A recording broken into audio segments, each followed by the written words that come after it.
Hello everyone, back tuning in today's second video, doing GWV Sunday Round-Up for today's second video. So it could be your usual Sunday afternoon eclectic mix, looking at solar activity, sea surface temperature, anomalies, have a look at some indexes, AO, NAO, and we'll have a look at weather next week, 10 days as well. So a lot to cram in for your Sunday Round-Up today. Just to say that the first video today was the 9th summer 2018 analogs update, so we're getting ever closer now to the summer forecast. It'll be released 2 weeks today, Sunday 27th of May, so it is getting ever closer to the big day that we're going to have to release the summer forecast. Not many more analogs updates to do. Today's analogs update is focusing on warm Aprils and the summers that follow them, so have a look at that, see what you think. The video is here on the homepage right now. Just above pollen count. Later on today, that video will be placed on the summer updates forecast page. There'll be an extensive written report that goes with it as well. This evening, we're going to begin the countdown to the late spring bank holiday weekend. So our first video update for that will be with you this evening. But let's get on with Sunday Roundup. So we're going to start off having a look at solar activity. We didn't look at solar activity last week. So this is the solar disk on Outside the Disk today from solarham.net.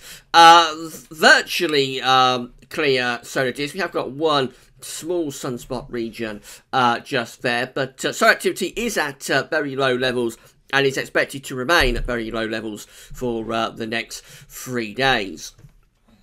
This is the GWV Sunday Roundup Solar Activity Tracker sent through by a good friend James Ackroyd. Big thank you to James sending this through as ever. So we can see what's happening with solar activity. We're actually ticking up just a little bit at the moment with solar activity. So the thick green and the thick red lines, they are our trend lines for solar activity. You can see that back sort of late March into April, they're at a very, very low level indeed. There's a little bit of speculation around sort of a month, 6 weeks ago that we was perhaps going into true solar minimum. I thought that was unlikely because it's a little bit too early to be going into true solar minimum at this point. You'd expect it more in around sort of 6 to 12 months time. And I think we have seen evidence that we haven't yet arrived at true solar minimum because the trend lines have actually started moving upwards again. Not dramatically so, but certainly they have moved up from where they were back at the end of March into the start of April, when they were at a very, very low level.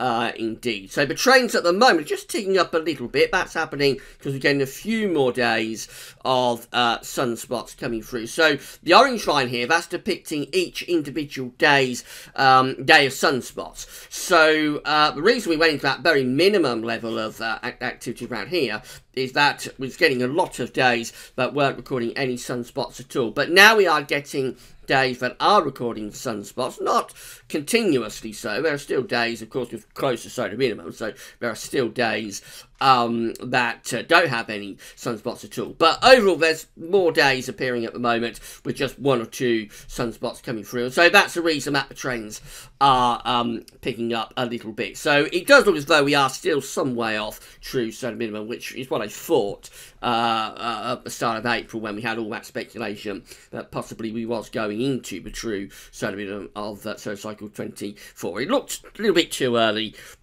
for that to be happening. So at the moment, solar activity is ticking up a little bit, but still at a very, very low level.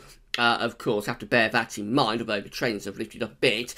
We are close to solar minimum, so we're still at a very low level of solar activity and expect it to continue to go into increasingly low levels of solar activity over the next few months. We're going to do Solar Sunday on the 11th of June, by the way. So we've had to push it back to June because of all of the stuff with the summer forecast and that kind of thing. So it's had to be pushed back to June. But Solar Sunday is penciled in for Sunday, the 11th of June. And a big thank you, as ever, to James Ackroyd, our good friend, for sending through the solar tracker.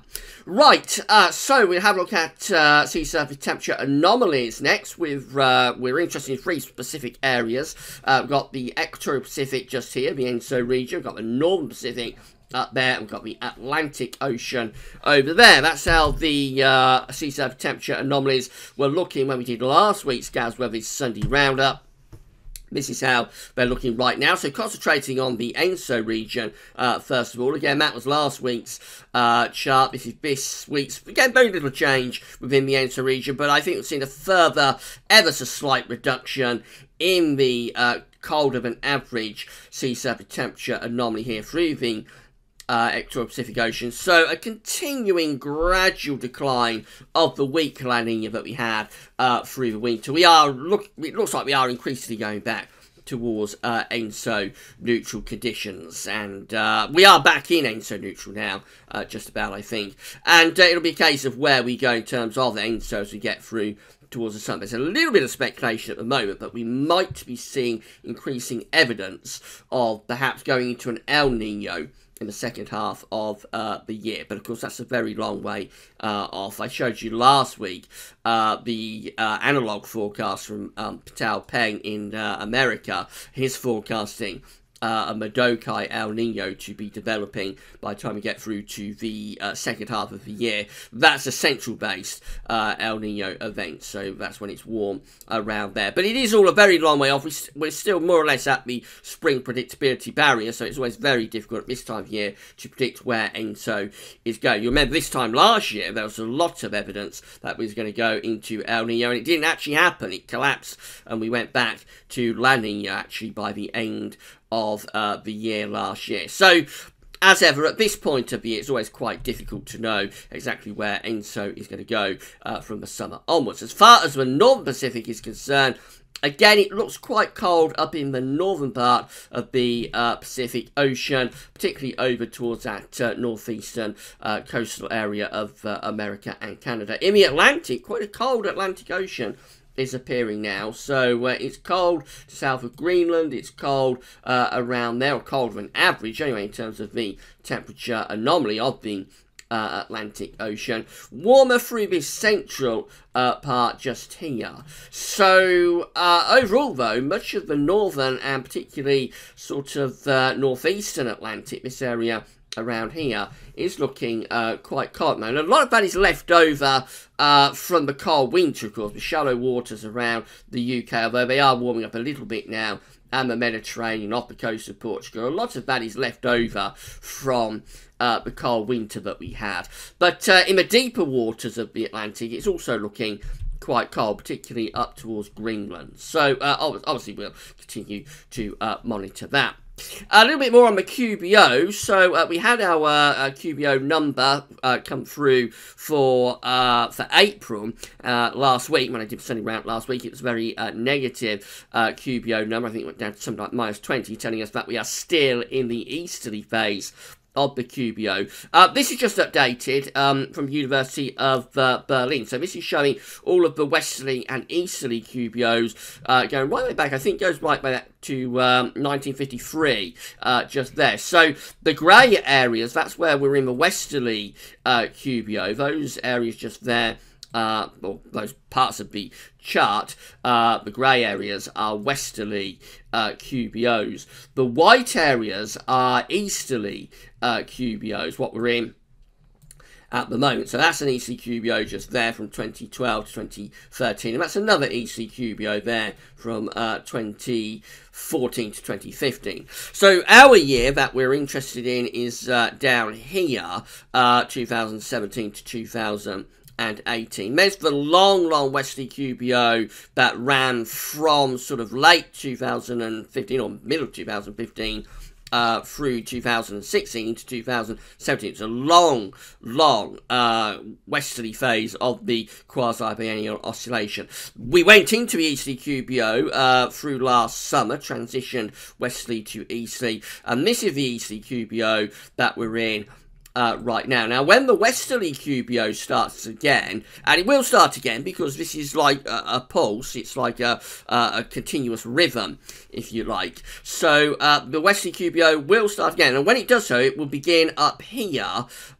You'll see a grey area extending down. We kind of like got the levels of the atmosphere just there. So if you think that's the very top of the atmosphere, and that's the very bottom of the atmosphere, almost down on the surface. So you'll find that the westerly QBO moves down from the top of the atmosphere in a grey area. A grey area will expand on this chart and move downwards. But there's no real sign of it. We have got this little area just here, but there's still no real sign of westerly QBO beginning on this chart. So there has been speculation we might go into westerly phase of the QBO through this summer, but I don't think we will. I think this summer will be a solid easterly QBO summer, to be honest.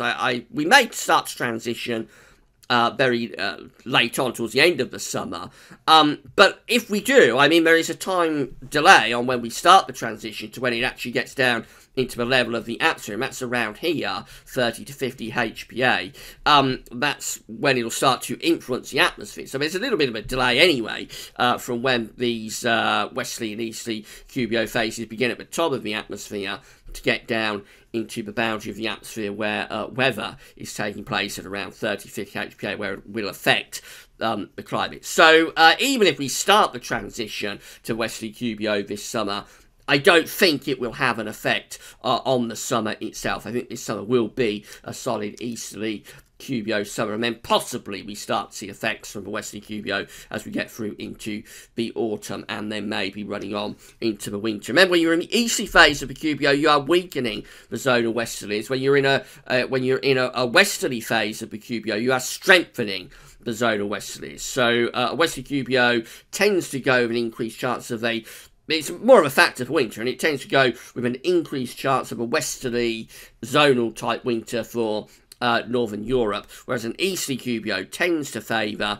blocking. It's not as simple as that, because there are many years that deviate from that idea. But in any case, for the summer anyway, it's going to be an easterly QBO summer, and that's where we'll be with our analogues next week, looking at easterly QBO summers. As far as the Arctic Oscillation observed and forecast chart is concerned, so the black line here tells us where we've been with the Arctic Oscillation. Red lines at the end where GFS Summer's forecasting the Arctic Oscillation to go. Been in a very positive phase of the Arctic Oscillation since around the middle of April, going through to the middle of May. Been in a very positive phase of the Arctic Oscillation. We're still positive with the AO at a slightly reduced level at the moment, and as we go through into the second half of May, which is this period just here, we find that GFS Summer's are still keeping things more or less positive, but at a lower level, so going back closer to ENSO neutral. So this is telling us that the Azores high is going to probably remain a factor through the second half of May. It's been we've had a fairly strong Azores high so far this month. I think that Azores high will continue to be quite a major factor as we go through into the second half of May. And throwing up ridges into west of Europe, we may expect some more warm weather to come through this second half of the month. Having a look at the North Atlantic Oscillation. So again, same idea, black line here tells us where we've been with the NAO, the red lines at the end where GFS Summer's forecasting the NAO to go. Again, been very positive with the NAO through most of May so far. We're still positive with the NAO and GFS ensembles, although there are a few outlier members that are going down into negative territory. Generally, GFS ensembles are forecasting the NAO to stay positive through the second half of May. So we've got both of our indexes, the AO and the NAO, continuing to be in positive territory through the second half of May. So I see no reason why we shouldn't expect more ridging from the Azores high and potentially some more quite warm weather. GFS temperature and precipitation ensembles next. So the red line here is the 30-year upper air temperature average. Looking at Leeds today. So we're going to have a warm start to the week. Then the temperature going to drop a little bit through the middle part of the week.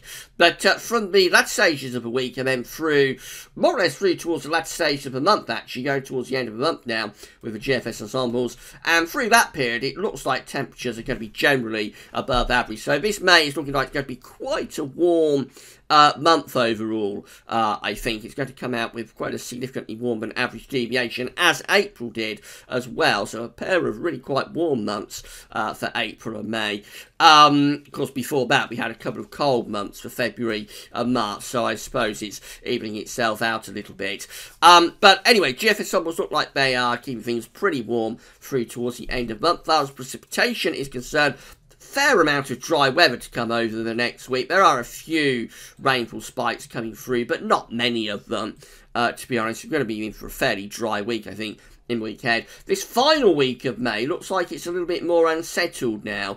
We have got precipitation spikes, so although it's warm, possibly going a bit wetter as we go through into the final week of May. That covers the late May bank holiday weekend, of course. Remember, updates out, as I announced at the start of the video, updates to that will be beginning tonight.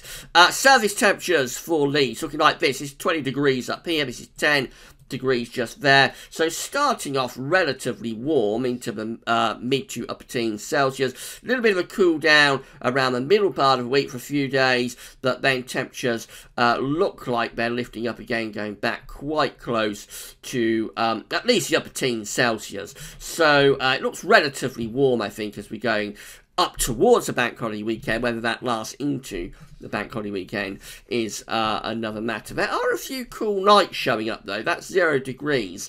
And we do see, particularly a couple of nights around the middle of the week, Wednesday, Thursday, we do see the potential for some quite cold nights. So we still aren't over the risk of ground frost, certainly. And towards the middle of the week, you may need to cover up some of your more delicate plants. Temperature anomalies are looking like that for the week ahead, so a little bit cooler than average England and Wales, a little bit warmer than average for Scotland. I expect to see these trending warmer actually over the next few days when we look at these in the next few days. Precipitation anomalies are looking like that.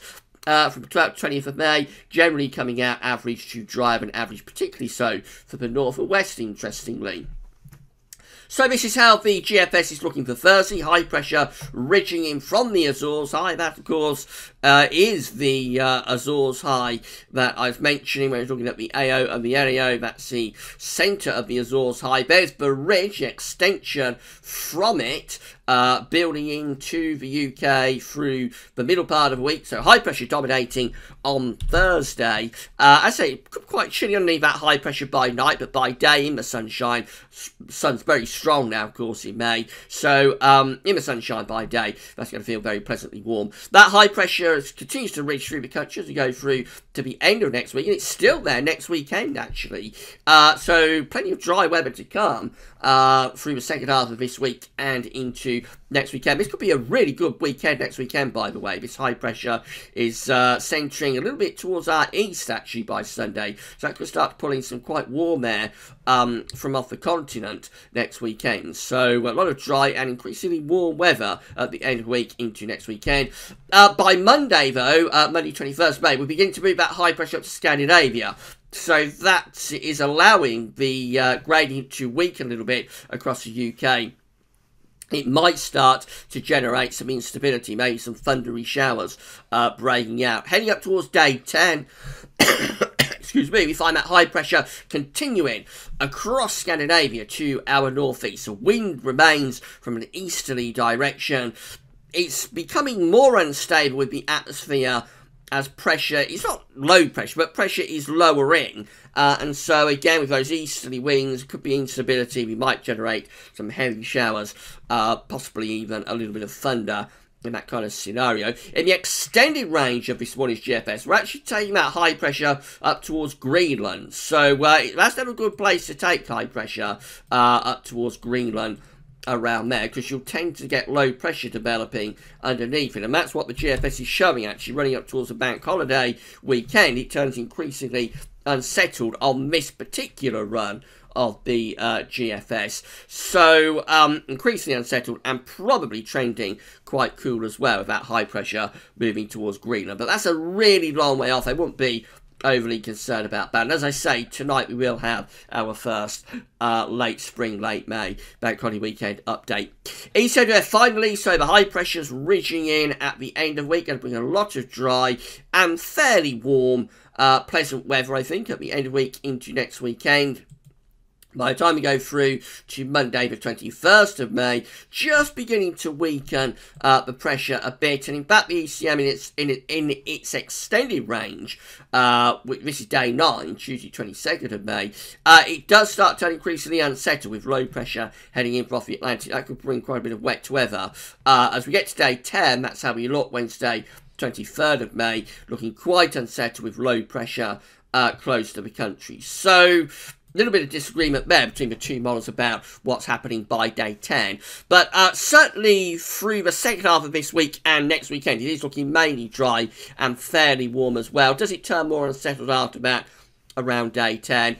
We've got a split between the two models, but overall, possibly we take the high pressure to our north and begin to generate a bit of instability, maybe producing a little bit of thunder perhaps, but that would be particularly in the south. But we'll have to wait and see on that. In the reliable time frame this week anyway, and next weekend has a lot of anticyclonic influences, and so therefore relatively warm, but becoming warmer later in the week, and pretty dry as well. Right, that's your sunny roundup. Don't forget to check out the analogues update for the summer, and then this evening we begin the countdown to the late spring bank holiday weekend. But that's all for now, and thanks for watching.